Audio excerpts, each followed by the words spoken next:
Chapter 5 Ruffled Feathers. The next leg of Duck's journey took him through the place known as Hollow Shades. A large number of trees blotted out Celestia's sun.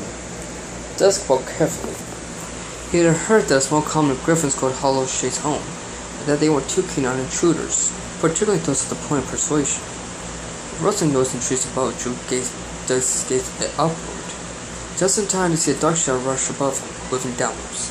This was followed by a crash, and not long after, a cry of pain. Not one to ignore someone in pain, Dusk went to investigate. Flying over a bush, he found a small griffin, her wing caught in some thorns. She was trying her best to put free, but to no avail.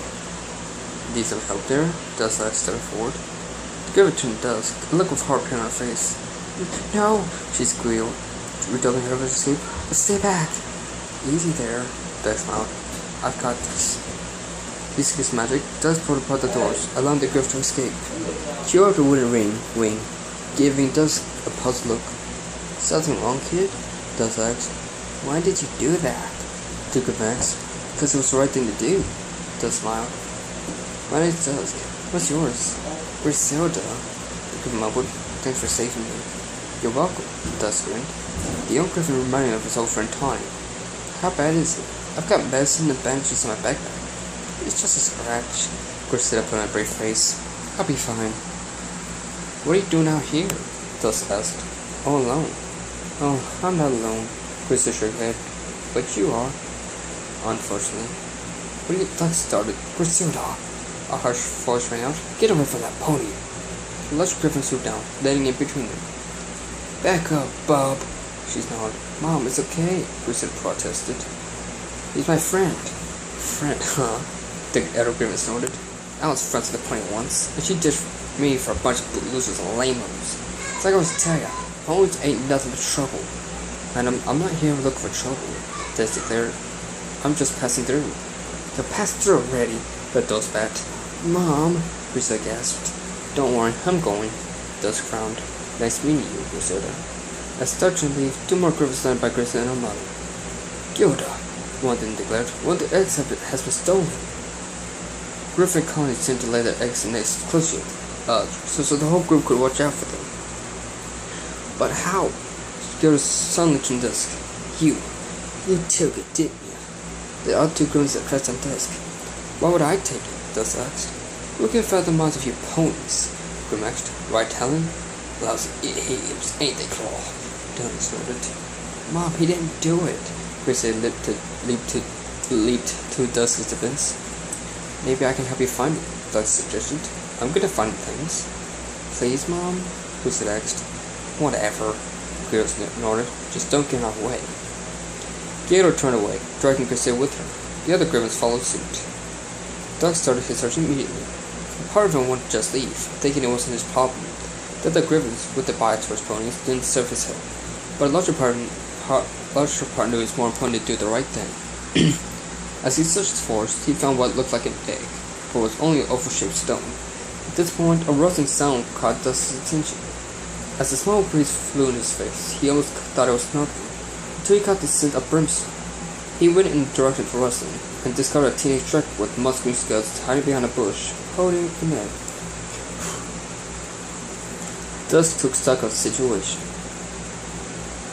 Chain dragons weren't nearly as dangerous as a full-grown variety, but they were still a force to be reckoned with. His best bet was to try and talk the dragon down. Excuse me, he said forward. I don't believe the egg belongs to you. It does now, the dragon sneered. And what exactly does the dragon have for griffin egg, might I ask? Dusk inquired. I'm gonna smash it, the dragon snickered. Smash it? Dusk repeated. Yep, the dragon nodded. Normally I like to smash phoenix eggs, but there aren't any phoenix snakes around, so this is how to do. I can't let you do that, Dusk declared, her soul glowing. Try and stop me, the dragon glared.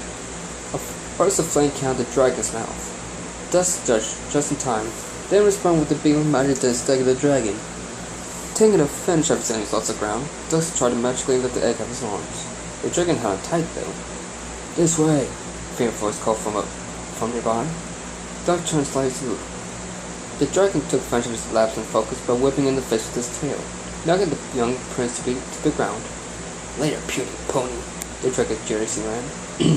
Garen and the others arrived at the scene. Dusk, are you okay? Priscilla asked. I'm fine. Dusk got to his hooves. And I know who took your egg. It was a dragon. A dragon? Garen nodded. In these parts? Take a look at those scorch marks if you don't believe me. Dusk pointed the ground. It ran up that way. Then you can lead this to us, Cloud declared. We'll show that dragon what happens to those who steal from griffins. When you make yourself useful, look after Priscilla. Dallin added. Dusk watched the girls move down. After waiting a few seconds, he followed them.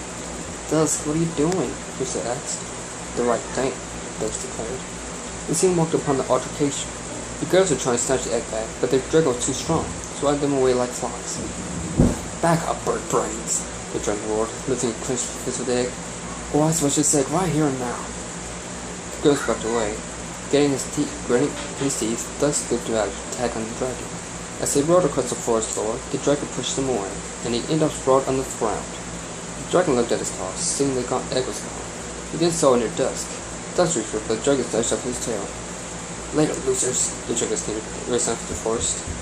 Nice job, pal, roared at Dusk. Let's get out there, boys. That will be necessary, Dusk smirked, still on the ground. But the egg, Whistle started. You mean this egg? Dusk pulled the egg out from under him. But the dragon, has a stone, Dusk declared. One I picked up a loud ow! Sound resonated the trees. Too bad for him. Dusk might busy get the egg together. Give a sword. Thanks, kid. You know, maybe points aren't so bad after all. We have fun moments, Dusk shrugged. Now I really have to get going. Do you think you could come back sometime? Grisette asked. Sure thing, Dusk nodded. Grisette smiled.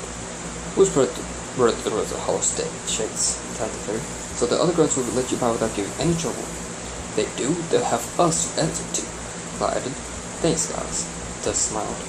As Dusk continued on his journey, he reflected on the fence of his little detour.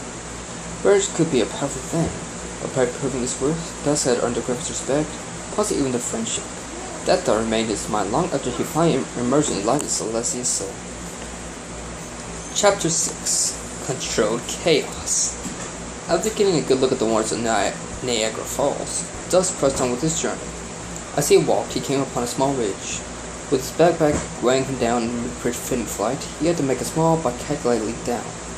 As his hooves made contact with the ground below, he decided to press downward. Dusk had only a second to wonder what was going on when he was suddenly heard upstairs. Upwards. Whoa! He yelped. Dusk closed his eyes as he neared the ground. He bounced up again, and landed on a bush, which he also bounced off of. Sure enough, his bouncing slowed, and he was able to stand again. Wearily, he pushed his hoof down on a nearby piece of grass. It folded in and snapped back as he pressed down and removed his hoof. Further analysis brought Dusk to a conclusion. Somehow, the whole area had become like rubber. As far as he knew, there was only one thing that could produce that effect. As Dusk rounded the corner, he found a suspicious rang true. A Draconicus was bouncing rubbery flowers. Oh no, Dusk groaned. Unfortunately for Dusk, it was then that Draconicus noticed him. Wow, he proclaimed dramatically. Look who's here. Hello, Discord, Dusk said. Press the glow. Discord snapped his fingers. One flash later, and he was dressed like a royal courtesan. To what do I owe the honor? Don't just passing through, Dusk explained. I had no idea you were here. Dusk had never met the Master of Chaos face to face before, but he had heard a lot about him, and would have preferred not to cross the path of such an unpredictable trickster. Well, here I am, Dusk smiled. By the way, I heard about your little expedition. He flashed himself into an explorer's outfit.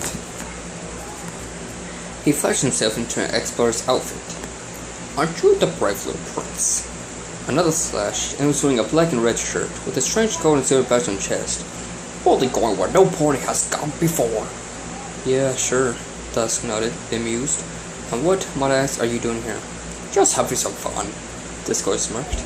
And considering you've turned this place into an outdoor bounce house, I'm guessing your definition of fun would be a tad different than mine, Dusk noted. Oh, relax, kiddo, Discord snorted. He leaped into the air, landing next to Dusk.